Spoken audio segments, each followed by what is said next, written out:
The Six Pack Podcast returns, episode 0007 already. Can you believe we're here? 7 weeks. 7 weeks we have been doing this here. It's like we started yesterday. I know, and hopefully you've been enjoying and following along the way, listening to episodes and following us on social media. I mean, do I need to name them all off, or do we just say all the social medias, pretty much? I think it's fair to say all the social medias, considering we are Six Pack Cast on every single one of them. All the main ones. Yeah. I mean, we're not on MySpace, but we should be. Pretty sure no one else is. Yeah. It's just Tom left there now, isn't it? But don't we all want Tom as a friend anyway? Oh, exactly. Tom would be a big supporter of the Six Pack Podcast. I know that. So, yes, you're Keith. I'm Mark. We go through 6 wrestling topics of the week here. We bust open a six-pack and kind of run through them because that's what life's all about. We're wrestling fans who just like to look at what's happened in wrestling and chat about it, right? If Stone Cold Steve Austin taught us anything, it's that wrestling and beer go together perfectly. They do, yeah. At a young age, we learned that from Mr. Stone Cold Steve Austin. Probably too young. Probably too young. Like when I was 8 years old, I'm like, yes, this man drinking beer and basically beating people half to death. That is what I want in my life. Oh, hell yeah. Just picturing you stealing beer out of the fridge, walking around flipping everybody off. Giving my mom the middle finger. Yeah, pretty Stunning much. my cat. I would never hurt an animal. BMF on his little leather jackets. So, all right, this is we're gonna get started here with topic number 1, which happens to be not the greatest of news here. WWE.com announcing that Bray Wyatt was involved in a car accident and sustained multiple injuries. They did say he was on the way to the airport from one of the Raw Live events, and he was in a head-on automobile collision.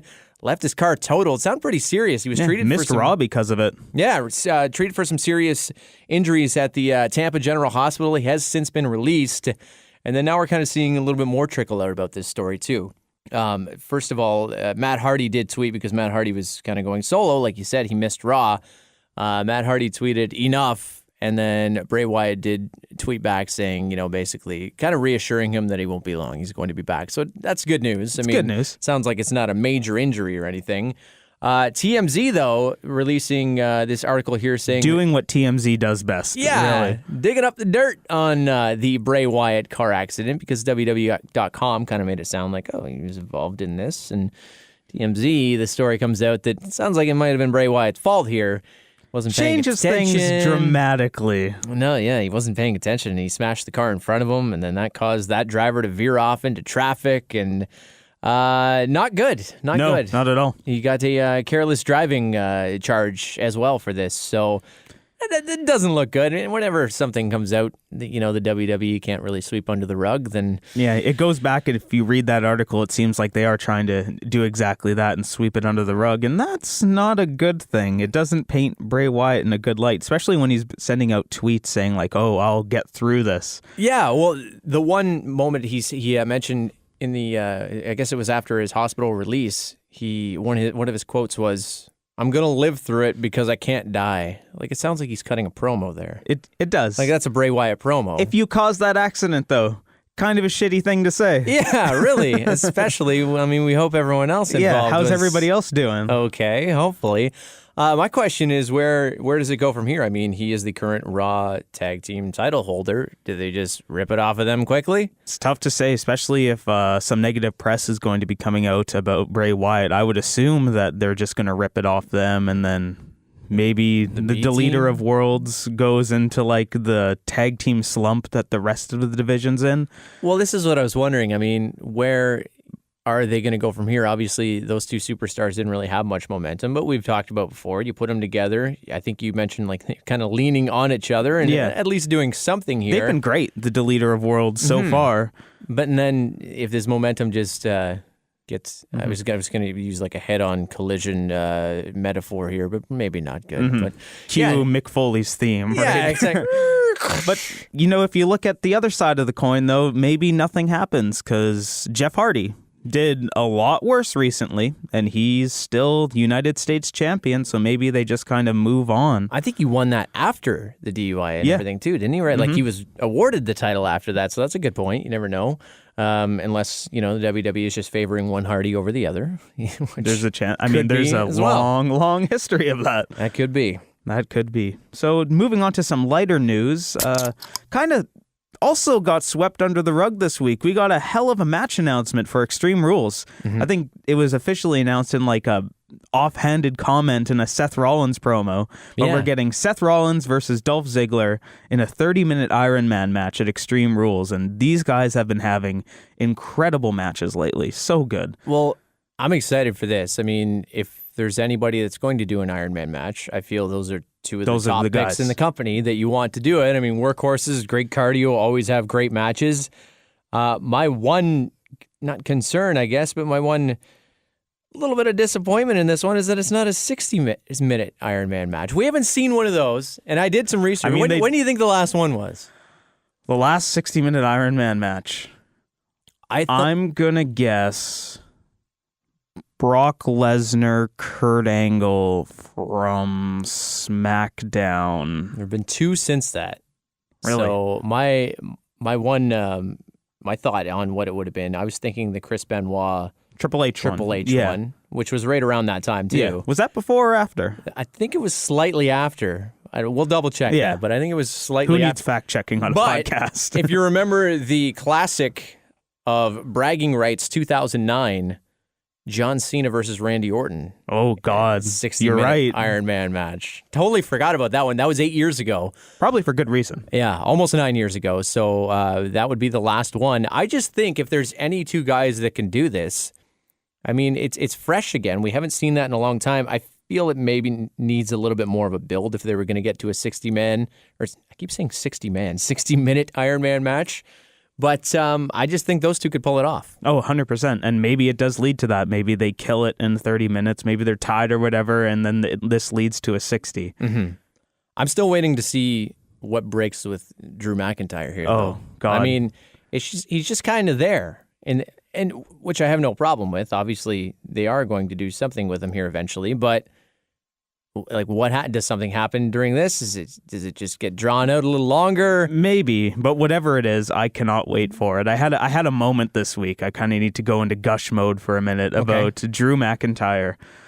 There was this moment when he and Dolph were coming out, and Corey Graves had like this incredible call of like, oh, one of the most intimidating auras in WWE or sports entertainment right now. Yeah, and everything clicked with Drew McIntyre for me, and I'm all in. You were just on him, like, yep. You know what? Yeah. He really does pull off that aura, and there was a great tag match on Raw, and I think he shone in there with Roman. I like that. I like that little bit of a preview. I felt that could be something down the line for sure. And I think I know what you mean about like the aura, even his entrance, just with that music and that, and his kind of pose on the ropes. You're just like, somebody's gonna die. Yeah. Like, he is here to. This guy's a star. He's kind of scary. There's like an eerie sense about him. I'm not sure what it is, but he's going somewhere. I think we all can see that. So. I think after that moment, hopefully it doesn't cool down. I would say behind Strowman, probably one of my favorite people in the WWE right now. Really? Yeah. So we're putting him like top 3? I'm putting him top 3. Top 3? Okay. I'd have to think about it, but I have Elias up there. Elias is definitely one of the top 3 for me. All right, moving on to someone who has just had a stumble restart into WWE. Maybe the here. opposite of top 3, let's say. Yeah. Bobby Lashley, Roman Reigns, tensions at an all-time high here. As we saw them team up on Raw, and Bobby Lashley, I did like how they did this. I mean, he didn't just pull I'm just going to jump off the apron and not tag you. He was asking for the tag, begging for the tag. Roman was the one that's like, I don't need your help kind of thing. And then Bobby Lashley just basically was like, you know what, dude, if you're not going to, you're not going to be a team player here, I'm just going to walk to the back, which I enjoyed. I like that whole it's different dynamic between them. So one thing I do find funny about that, though, is when Roman Reigns calls him Bob. It is great. It's just like it changes my whole like view on Bobby Lashley. It's just, oh, there's Bob. Yeah, here's Bob just hanging out with all his muscles backstage. Next thing we're gonna get, hey, Robert Lashley is my opponent at Extreme Rules. Bob Lashley. So, it's just a stumble start for Bobby Lashley here, which I like how he now is at least in a high-profile feud here with Roman Reigns. But honestly, I still think it's a bit of a stumble. In the ring, it's great. But so I did some research because it was really bothering me. What is missing with Bobby Lashley.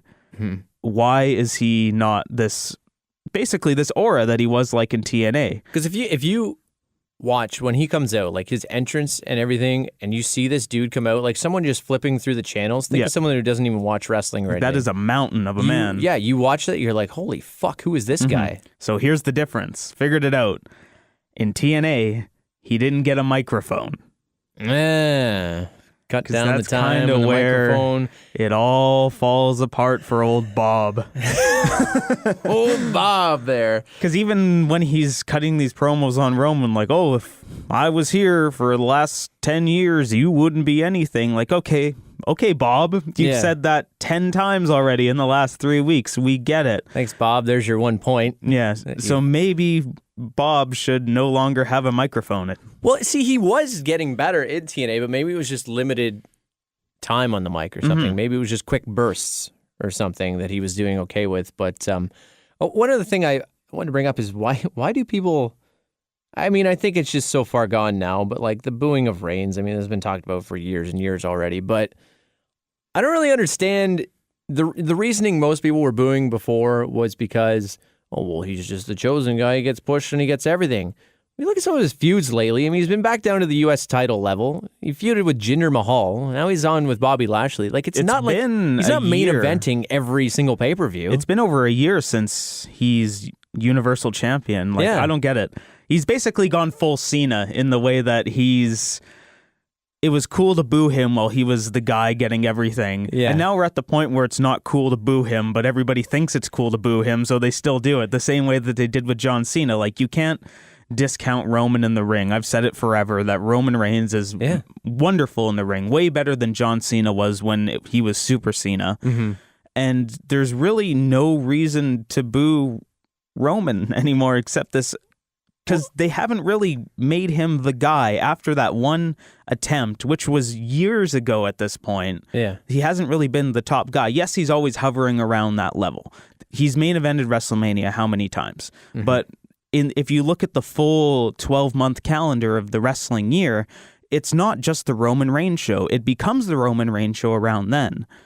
Well, and maybe that's still what people are hanging on to. I just don't understand it because, I mean, he delivers every single time he's out there. I think it's just one of those things now where, like, people are almost afraid to, like you're in a crowd of people and everyone's booing, and it's like everyone looks around and it's like guy to your left's booing, guy to your right, kids hear it, everyone, and you're just like, oh, I guess I might, like, I kind of like him. I feel like everyone has that in the back of their head. Everyone's like, he's not that bad, but no one wants to, like, step out and just say it, I guess. And then it puts the WWE in this shitty position with the fans where Reigns is going to get the title eventually. And it's just going to snowball into this, whoa, they're giving Roman the title. Oh, they give him everything. He's the Machine's guy. Yeah, it doesn't, Vince's boy and all this. And yeah, I don't know. I've never really bought into it. I never fully bought into the Cena stuff either. Cena, I could find years ago, I'd agree with Cena. The Roman stuff. Even the Roman stuff, like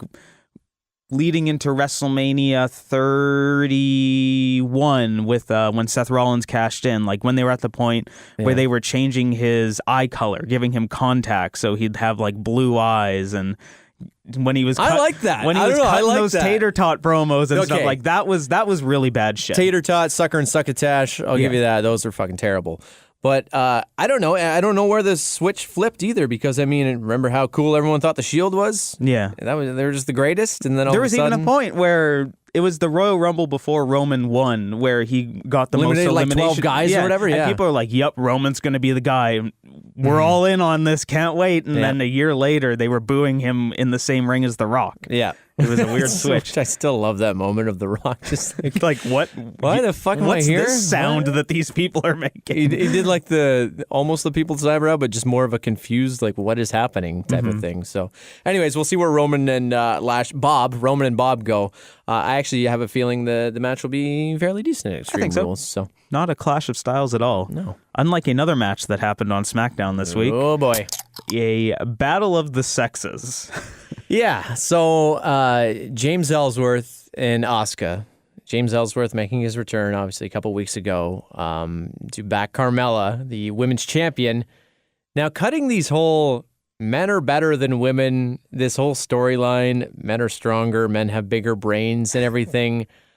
This is not something I thought I would really even see in 2018, especially with the whole women's revolution and everything coming. However, I, for one, think it works just because in the end, this little fucking whatever he is going to get his ass whooped anyways. And so I think that's why it works, because if it was anyone other than James Ellsworth, it would be a completely different tone. But even think of like trying to think of the Miz even trying to get away with that. I feel like he'd be close, but he still couldn't, just because he's such a shit heel that everyone would want to see get his ass kicked. But yeah, no, you're right. It's totally just because he's the of who he is. Intimidating guy on the roster, maybe on the planet. One could even argue. Yeah. So you build this whole, men are better than women, and then he just gets shit kicked so bad by Asuka. And boy, did he get shit kicked by Asuka. Oh yeah, he did. And coming out with the nobody's ready for Ellsworth shirt. Almost as good as that shirt with just his face on it, the circle in his face. Just Ellsworth's face. I actually like the heel tactics at doing the push-ups, but then showing that he could only do 4, and he's like, I don't need to do any more. Flexing, pulling up. Taking good, the most brutal slap from Asuka. That one, you could hear brutal. That ring through the entire arena. That was just. What do you think of Ellsworth even coming back? I didn't think we'd see it that quickly. I've listened to some interviews, of him, and I guess he kind of was really pushing his ideas, and he even said that himself. I guess I pushed a little too hard on, got a little too comfortable, pushed a little too hard, and then he's like, but the door's always open, but they say that to everybody. Yeah. And then here we go, back in the same role. So do you think this is a long-term thing? Do you think he's just going to stick around for a few weeks here and he'll be gone again? Or I hope it's a long-term thing. It adds more character to Carmella and her title reign, so it's not just Carmella looking like the underdog against all these people like Asuka and Charlotte eventually. Mm-hmm. You add this shit heel in James Ellsworth, and really he takes the beatings, and then Carmella's just there to make herself look good. So he gets the heat magnet. Yeah, he gets the underdog aspect of it. Well, Carmella's there looking like $1 million. So I think if he's just around to make Carmella look better, I think that's a really great role for James Ellsworth. I'm not in a position to say I think that he's going to be United States champion or something one day. I think that happened with we had that fun with AJ Styles and Dean Ambrose, and we don't need that again. Yeah. But if Ellsworth is just around to be a little wimpy manager, gets his ass kicked. Well, here's another. Perfect. Because I got thinking about this, and I got thinking what could he be beyond this, right? Once this kind of runs its course or whatever with Carmella, where could he be? I don't know about in today's WWE, but I just got thinking back and picturing him in some type of role alongside The Rock, when The Rock and Hurricane had that kind of dynamic. I just imagine The Rock cutting a promo on him, The Rock getting ready in the locker room or something, and Ellsworth popping up out of nowhere, and The Rock just so what the fuck are you? Let me pitch this one to you. You mentioned him earlier. Personal security for The Miz. No, that could work. That could work. I like it. Yep. Just something else The Miz can throw in front of him. Yep, the guy that people have to go through to talk to The Miz or get to The Miz. Yeah, running errands. It'd be an interesting dynamic between those two too. So. All right, the future of Ellsworth, we don't know where it's going to go past next week, because he does have that lumberjack match featuring all the women outside. A lumberjill match, I guess they call it sometimes. So he will be having that. We'll see. He's going to get destroyed, and God, I can't wait. More of Mr. Ellsworth coming up soon. Here's somewhere else. Maybe he could land. You never know. I don't know how much you've been watching 205 Live, but I know you did catch it this week too. I did catch it. And what a week to catch it. That was a fantastic match. You have to go out of your way to see Mustafa Ali versus Buddy Murphy. That was an incredible match. I believe you tweeted that people shouldn't be, quote unquote, sleeping on 205 Live. And as somebody that has been sleeping on 205 Live, I regret it deeply after tuning in and checking out this match. Oh my God, is 205 Live always like this? Well, it's not. So that's what I was going to say. Here's the thing. I mean, I even half sleep on it sometimes, so I don't watch it all the time, but I'd say most of the time I'm watching it. And sometimes it becomes one of those, I'm kind of scrolling through Twitter or doing something else while it's on.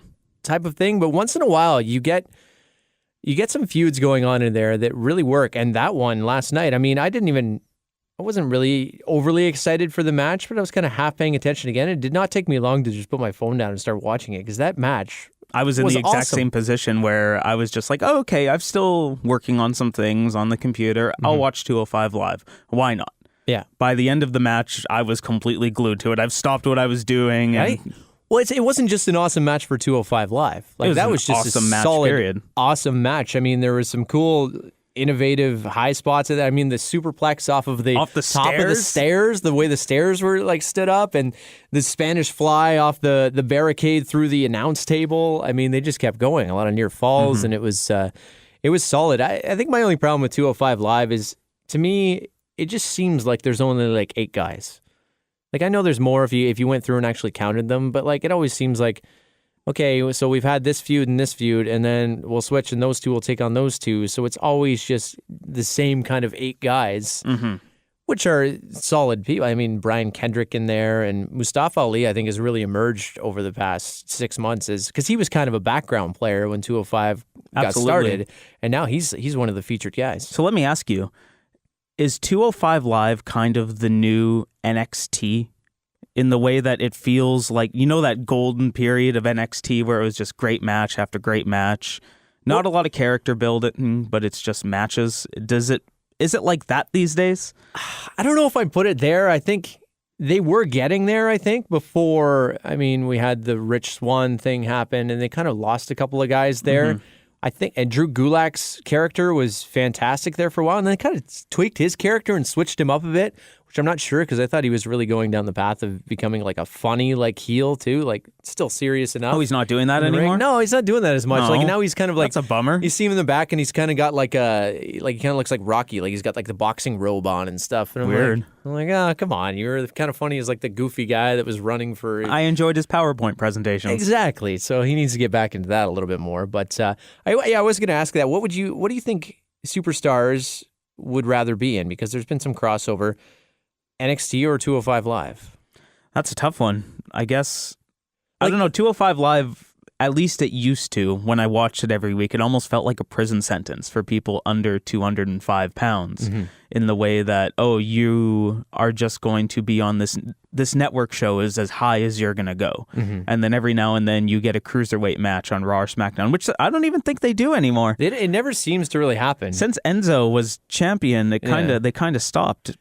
Well, it's weird because 205 Live is obviously you're on the road, you're traveling, so it's more like you're on the main roster big time, right? And then you look at NXT, and NXT builds their feuds so well, and they have their own pay-per-views. Like 205 doesn't really have their. Once in a while, they'll get their match on the main pay-per-view, but that's one. Like they don't have a full feature of like NXT does. So I don't know. It's kind of. But at the same time, it kind of feels more. It's filling that niche that NXT used to fill.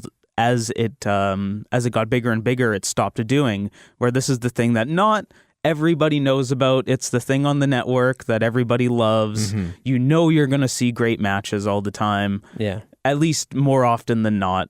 So yeah, I think if they keep growing it, and I don't know if they need to switch up. I don't know. I don't know how well it's doing overall, but all I would say is, like I tweeted out, just don't sleep on it all the time. Give it a chance once in a while. If you're never watching it, like just check it out once in a while, because there's some gems in there. I don't know how long it's gonna last, but I'm gonna at least try to start watching it weekly. Might as well try next week at least after that match. So I'll get the real answer somewhere in the middle there. Yeah, exactly.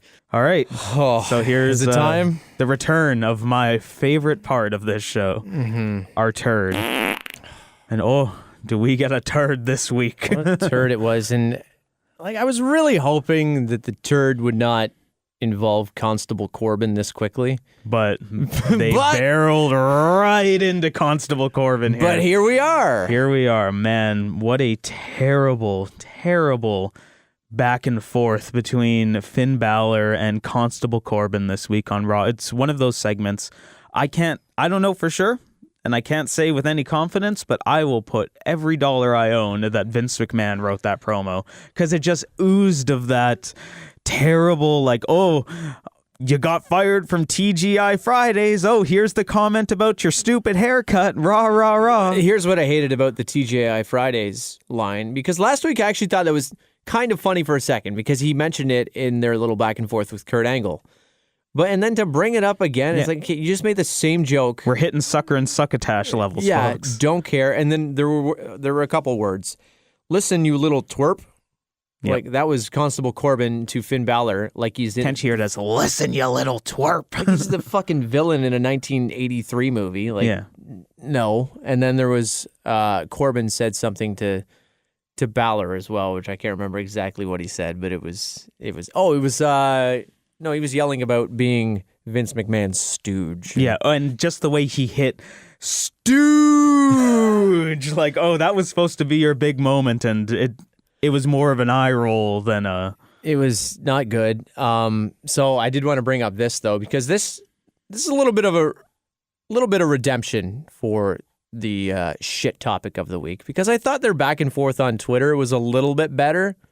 Now, I say a little bit better. It's almost like they don't have a piss-poor script in front of them that they have to follow. Well, because their online stuff was a little more kind of on the shoot side, right? So you're like, that's what people like in a promo. Why didn't you just say this? So Baron Corbin starts off with saying, I gave you the opportunity to apologize, and you proved everything I knew about you. You're a coward. You're a cheat. You're a problem. I'll make sure I fix that. So whatever, just a generic tweet, right? Finn Balor responds and says, you sound like that Meredith Brooks song. You know the one I'm talking about? Which the song, I'm a bitch. I'm a bitch. I'm a lover. I'm a child. I'm a mother. So he puts bitch to the side of it. And then Baron Corbin, big words from a small man. Just remember you and your club are on my show now. Remember who you're talking to, tough guy. So, I mean, really, the better part of it was Finn Balor's response here. Hashtag the law, Baron Corbin put. So, anyways, he's just trying to play up this Constable Corbin thing. And then Finn Balor back to him. I know exactly who I'm talking to. A guy who was getting released from football teams when I was winning wrestling tournaments in Japan. All right. Which is like, now we're getting real, right? We're getting down to it. Now imagine if that was in the ring instead of, you're a stooge. Yeah, that would have got a, So, and then Baron Corbin comes back with, that's as impressive to me as winning an over 40 Church Basketball League MVP award. It took you 10 years to get to WWE. Me, I made a phone call. When I'm done with you, 205 will be waiting. You'll fit much better there. Oh, that's some good stuff right there. Like, all right. Now we're getting real. And it's like, this actually made me happy. I was a little more interested in the feud by seeing this Twitter exchange. Not so much what happened in the ring. Yeah. That's why that was so shit-tastic this week. And small little side turd while we're here. It really hit me this week that I think we're slowly building towards our next Michael Cole-ism of, it's boss time. Oh, no. What's the next really, one? like when he says, Balor Club is in the arena. Listen closely. And he has the exact same tone every time. And you know what's funny? You'll never be able to unhear it. Is following that up, I feel, every time is Corey Graves. Yeah, Balor Club's for everyone, Cole. Like, yeah, we know. We see the fucking T-shirt. Yep. Like, it's great. We're slowly building towards our next one. Move over, boss time. I'm not ready to say I don't like Finn Balor, but I've really soured on him lately. Like, compared to, he just hasn't been the same since he even coming back from the injury. I don't know what happened to the Demon. You think the Demon ever comes back, or was that more of an NXT thing they experimented in? I hope they bring it back. I think they need to. Honestly, I think they're afraid to bring it back because Balor's not in a winning position right now. He's not in the main event. Yeah. And I think they are so afraid because the Demon's never lost. If Balor's not at that point and he's going to lose as the Demon, well, what do they have left? That's fair. Bringing it when they need to. I just hope they haven't totally washed it aside and never, because that was kind of a cool thing that no one else really has. So kind of. Go back and watch some of that stuff leading up to SummerSlam. They really... Okay, NXT Demon. Yeah, the NXT Demon, because boy, did they shove it down our throats. That was the Bray Wyatt thing? No. This was leading up to Seth Rollins, and they had even in the Bray Wyatt thing where... Everything was the Demon King. The Demon King. Here's the origins. Here's why he calls himself the Demon King. The Demon King. Yeah. Oh, are we going to see the Demon King at SummerSlam? We are going to see the Demon King at SummerSlam. Yeah, look, it's the Demon King. Oh my God, it's the Demon King versus Seth Rollins. Demon King this, Demon King that. Oh, hashtag Demon King. Yes. So who knows if we're going to see Demon King? Who knows what we're going to see with this Constable Corbin, Finn Balor thing? But hey, if you just follow along on Twitter and act like nothing else happened, it looks like a pretty good feud. So just don't watch Raw or SmackDown and wrestling's okay is basically what we're saying. Yeah. Watch 205 Live. That's the message of this week. Exactly. All right. Moving on to some questions here that we got on Twitter. That we did. As you like to say, you've got the Q's. We got the A's, baby. We got the A's. Let's hear it. What do we have? Our first Q comes from our good friend of the show, Cynical Cypher. Once again, the person that created our Thanks for the sweet logo. Lovely logo. They ask, what wrestling meme do you both hold dearest to your hearts? What wrestling meme? That's a tough one. You know what? A lot of good ones. Like there's the Triple H face. Yeah, see, I guess this would qualify as a meme, not so much, but like the wrestling, the GIF that I love a lot of the times is Vince McMahon. Remember when he was laying back and Stacy Keibler was dancing in front of him, and he's got that. It's that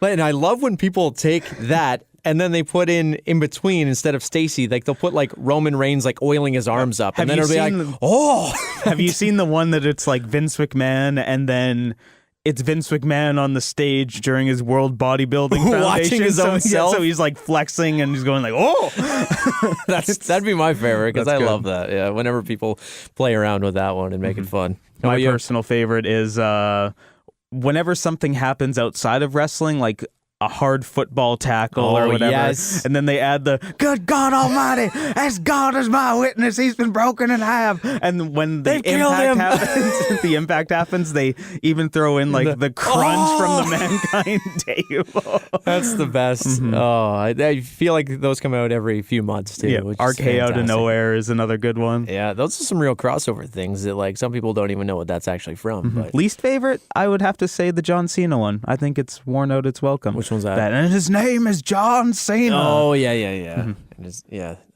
prank calls or whatever it is. All right, from Epic JC, Velveteen Dream, Randy Orton, Finn Balor. Who does the pose the best out of those three? It's a tough one. You know what? I got to go Randy Orton because Randy Orton... It's the classic of, at this he just point, looks so it's the natural classic when of he's the up three. there. Like, he doesn't even have to try. Like, right? He's just kind of there. Although I will say I do love anything Velveteen Dream does. That is fair. And to give, just to, put everyone over in this, Finn Balor, I do love the crowd reaction of the, and that's why it's my pick. I have to pick Finn with the whole music. It just hits me on every level with the crowd getting into it. Yeah. When the music goes up and then he goes up and the lights, it's such a cool cinematic thing. And those are my favorite things in wrestling. So even though Randy Orton has been a classic for years, I think Finn's is the best of the three, easily. What about the Demon King? The Demon King. What if the Demon King did that, though? Would the Demon King do it? Are you telling me that when the Demon King comes back, the Demon King's going to do Finn Balor's Demon King pose, and then we're going to see the Demon King raise his arms while all the little Demon Kings in the audience? My God, the goddamn Demon King! As God is my witness, the Demon King is here! Demon King! Demon King! That's my new favorite meme. Demon King. Demon King. Hashtag Demon King. Make it a thing. All right, let's wrap it up here and finish off with the 1-2-3 game. I love our fantasy matchups here. I'm interested to see who you got today to take on my person. Ready? It's in my brain. Let's do ready? it. 1, 2, 3. Heidenreich. Heidenreich versus Buff Bagwell. There's an interesting matchup. It'd be a poor matchup. It really would be. I'd have to go Heidenreich because he seems crazier. Well, although have you ever listened to Buff Bagwell's backstory? Crazier in the Never ring. Mind. Let me take that back. He shot his own father. Yeah. Go look up that story if you've never read through that. So, maybe Buff Bagwell for the win there. Okay, can I even say this? How many... Am I allowed to say this? I actually enjoyed Buff Bagwell back in the day. Oh, absolutely. The blockbuster, the stupid hats, the talking to the camera. It's the 4th of July today. Yeah, there you go. American Males. American Males. American Males might actually be one of my top 3 favorite themes of all time, unironically, because it's so stupid. All right, we're going to have to throw in a clip of that in this show just to end off the show with American Males. Absolutely. So. And because I'm going to assume this match would happen today, Buff Bagwell comes out with American Males, gets the pop. Yep. The crazy pop. Heidenreich comes out. Looks for Michael Cole, can't find him, so he feels lost and confused. Wait, are you going LOD version of Heidenreich? No, we're going full. Just full. Took Michael Cole to a broom closet, Heidenreich. John Heidenreich. Yep. Remember, he was one of those other guys that they dropped the last name. Like, I think he was one of the, because now they do it all the time with Rusev and Neville and everybody, Cesaro. Remember the point in time where they were trying to build Snitsky and Heidenreich to like the next Brothers of Destruction? How well did that go? I'm trying not to remember. Thanks for putting that all back in our heads. So, well, I guess it's my fault. I'm the one that brought up Heidenreich. So, all right, there we go. There's another week. And as always, if you want to follow along with us at Six Pack Cast, that's pretty much where you can find anything. Just on Twitter and YouTube. Instagram, Facebook, and all that stuff. We will be tweeting out some stuff, and if you ever have any questions or comments or concerns or bitches or anything, you can do it all the time, anytime, and we'll get to it on the show as we record episode 0008 next. Wait, this was 7, right? Yes. Okay, good blooper to end it off. I don't know what the fuck day it is, so episode 008 coming up next week. Demon King. Yeah. Nice.